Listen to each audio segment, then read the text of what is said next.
So yeah, what can you say? I mean, we haven't seen season 3 on this side of the pond. What can you kind of tell us is going to tease us a little bit as to what's going to happen? The first thing to say is we haven't finished a single episode yet. Although we air in the fall in the UK, we always finish it very close to transmission. But obviously we've written and storylined it all. I think the series does take a turn. It does change. It becomes a little bit darker, probably a little bit older. And Morgana returns, and that changes the dynamic of the show quite a lot. I think we start telling stories about the struggle for Camelot and the struggle for succession, because obviously Luther's not going to be there forever, and that means more armies and battles and sieges and that sort of stuff, which has been great to do actually. And I think it's given it a new lease of life. We've introduced a fair few younger characters. We've introduced Gawain, who's a new knight. We've introduced a brother for Gwen, who has a role in that. So there's some new young characters coming through. It's probably a little bit less episodic, a little bit more serialised. That's as much as I can say, I think, without giving too much away. How has the US audience so far reacted to the difference in the mythology compared to what we've been sort of brought up with over here? I don't know. I mean, I genuinely, I can tell you more about the UK and Europe's reaction to that because I'm closer to it, in a sense. You know, we film in France, so we get a lot of fans on our location and get a lot of feedback from it. You know, most people go with the mythology that we have created and are very happy with that. And I think a proportion of them enjoy recognising our spin on particular bits of the legend, our spin on Lancelot and Guinevere, our spin on Swords in Lakes or what have you, or Swords in Stones. All of these appear actually in Series 3. Some people can get a little bit upset. Arthurian legend is, people feel very passionate about it. And you know, I can't really blame them for that if that's how they feel. But I think the vast majority just go with it. Listen, this story is more than 1,000 years old. It's been told hundreds of different ways over thousands of years. There are huge differences between pre-medieval versions, post-medieval versions. And to sit there and say there is a definitive one version probably wouldn't be true anyway. So I think we're just reinventing it for our time in our way, and as many have before us. And it's not disrespectful to that legend. I think the other thing that everybody has to bear in mind, the legend is incredibly dark. It's a story of rape and incest, essentially. And we made this specifically for a family audience on the BBC, and we just can't tell that tale. Thank you. How does it feel to be, first you're on NBC here for the first season, and now you're on the SyFy channel? For us, I think it's a better fit for us. I was genuinely surprised that we were on NBC. I think all of us were. As far as I'm aware, there's only been one other British show in history that did that, straight into a network. I think The Six Wives of Henry VIII did it in the early 70s. I think that's it. No other British show has gone onto a network. I think it's an enormous ask. You know, these guys have British accents. They've got to play to not just bits of America that will watch cable channels, but the whole of America on a network. And I think that's a big ask. I think over and above that, we make this program specifically for a family audience. We play sort of early evening on Saturdays, and that's what it's designed for. It's a slot that really Doctor Who has created on British television. It's a very big slot, very big audiences, lots of attention. I'm not complaining. There is no real equivalent of it. If you start to play Merlin, certainly the Merlin of the first series, which was quite a young show, at 8 o'clock on a network, it's really not old enough, I don't think, to hold. I think by the time you get into Series 2, and certainly in Series 3, that might be a different story. but you don't get that many chances on it. So I think on the SyFy channel, I think that's exactly what it is, where an audience looking for that sort of material can seek it out. It's done well there, and that makes sense to me. You mentioned that this story has been told for centuries, and I'd like to know, what is it that you personally love about your adaptation? What's different? I mean, it's interesting. I think when we set out to do it, our feeling was that we just didn't want to tell the story again. It's been told on television many times, and in some cases very well.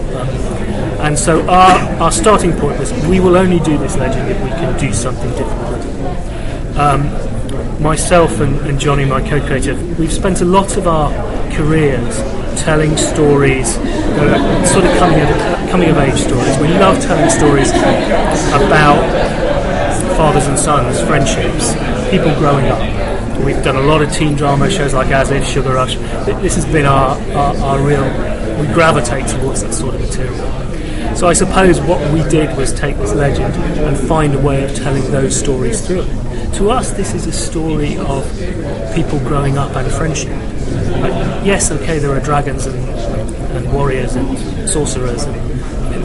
That's not what you care about, and that's not what you write about. That's important, but it's not what you care about. You care about the story of how Arthur goes from being an obnoxious idiot to a great king. That, for me, is a fascinating story.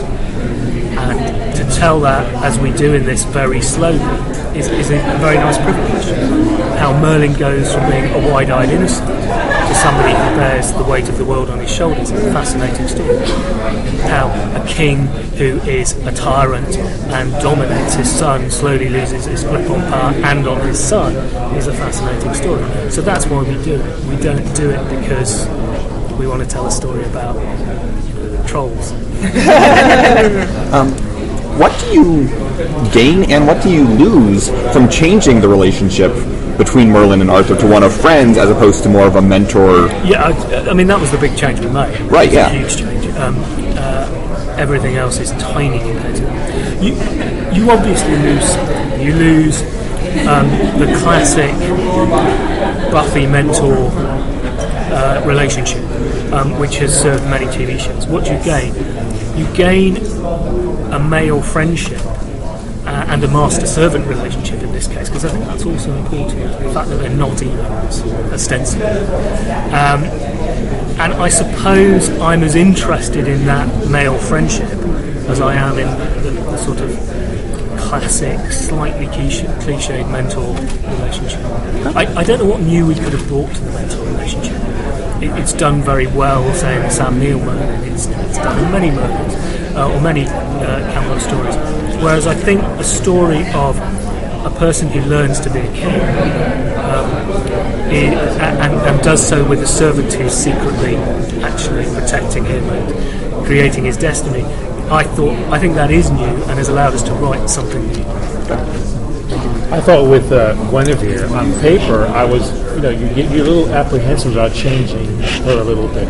But watching Angel in the role, I think you hit on something really cool there, and making her a blacksmith's daughter, I thought just added a really nice touch to the series. That was a pleasant surprise. Yeah, I've loved that, and obviously we can develop that more. And I think as the show has become a little bit older, it's allowed us to tell stories like that. And I'm completely fascinated by the fact that Guinevere's role in this is enormous. She's the person who teaches Arthur to be a good king. She's the one who reminds him of what it is to rule people. And without her, he would be a considerably lesser man. And that gets more and more true. And it's allowed us to give her a real role in this story. And actually, when we started, I'm not sure we saw it as clearly as that, but it has developed in a nice way. And she's such a brilliant actress that she plays that. It has to be also coded and hidden, but she plays it very well. She did tell me one thing she does want is she wants to be more girly clothes. She likes the girly clothes. She does. She gets new dresses, but she's a servant, so she's not allowed to have new Yeah, I mean, we have actually given her more and more pretty dresses. It's getting a bit dodgy. She's the richest servant in Camelot. I have a question about her music. I was curious who wrote the theme, and all the music is just gorgeous. I looked online, but it just lists all the composers. Well, to be honest, the key composer and the person who wrote the main theme, and pretty much all the big themes actually, is Rob Lane, who has done many big shows. And Rob is still starts and finishes every series for us, and writes sort of probably 5 episodes, which is about all he can do because the turnover is so fast. I particularly remember the one with 8 Miles. It was just, you don't see that quality of music on a TV show.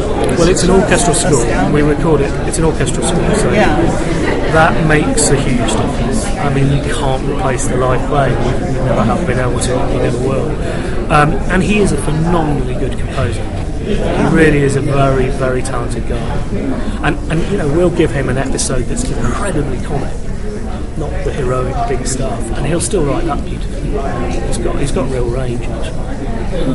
So he is the man responsible for the good stuff. I thought it was kind of vague. Well, he's very generous, Rob. I mean, we let him bring in composers to sort of to help him do the episodes in the middle because it just isn't time. And he chose them and he gives them a huge amount of credit. But truthfully, he rewrites half the song, half the tune. Okay, we got time for like one more question. You know, I think too, bringing in the dragon was a really nice touch, and then John Hurt, that's not shabby. No, he's great actually. The dragon is. Now we've released the dragon. Yes. It's a bit easier actually. He's enormous. We have huge problems with it because we've made this dragon so big. He's the size of a sort of jumbo jet, and we have enormous problems in staging scenes, and we've had to build this mountaintop eyrie for him, and God knows what else in series 3. But John Hurt is very brilliant, and we've tried to make him more of a character in as much as you can do that with a dragon. So he does have an interesting journey, and we do things with him in series 3 we've not done.